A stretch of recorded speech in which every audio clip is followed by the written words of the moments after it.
Growing up poor in the deep south meant sharing a lot with my little brother Ollie. Most often, we'd pass toys, clothes, and skin conditions between us. Up until he was 6, we even shared a bed. Neither of us was happy about that.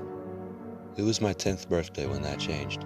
I got one present that year, and it was a bed of my own. Ollie was jealous right away, and I could understand why. He had to keep that half-broken down frame with the worn-out mattress.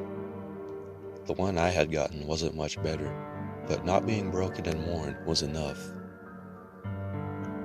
Sleeping apart was a great feeling. It was freedom. No longer would I have to suffer the sudden and inexplicable kicks to the stomach.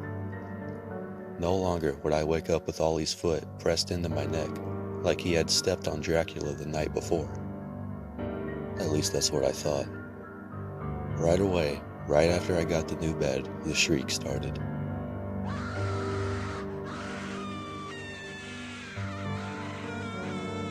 At first I thought Ollie woke up in the middle of the night and screamed because he had gotten scared. Then the sound echoed through the tiny room again, and I knew it wasn't a normal cry.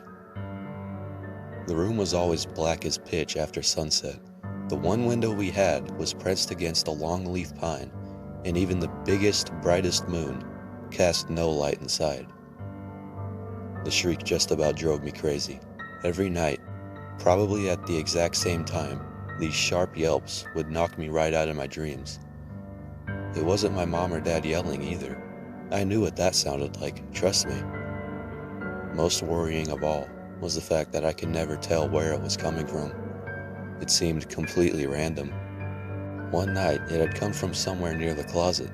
The next, it would shoot out from a corner of the ceiling.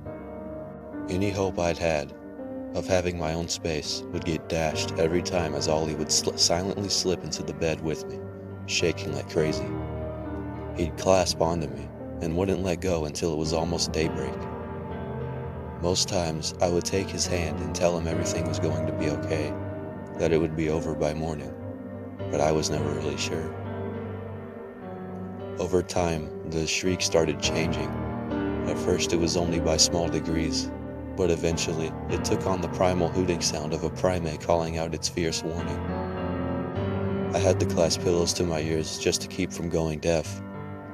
Mom and Dad never believed me or Ollie, basically because the thing, whatever it was, refused to make a peep when they entered the room. Apparently they couldn't hear it through the walls, even though it was damn sure loud enough. The shriek just got worse and worse until I felt like I couldn't take it anymore. Me and Ollie were doing really bad in school, and we just had no energy at all. I could sleep more deeply with my head propped up and eyes open in the middle of class than in my own room at night. Then, thankfully, we moved out of the house nearly a year later. I had contemplated all sorts of things, even a child's clumsy concept of suicide, to get away from the horrific nightly noise. There was no problem at the next house. It was a nice, white, cookie-cutter home on a dead-end street, and I welcomed the normalcy. What's more, when we moved in there was a bunk bed waiting for me and Ollie. No more broken bed, no more second bed I ended up having to share anyway. The only problem was deciding who would get the top bunk. I told Ollie I deserved it. After all, I had gotten a new bed way back, and he ruined it by climbing in every night. What? He shook his head. I never did that.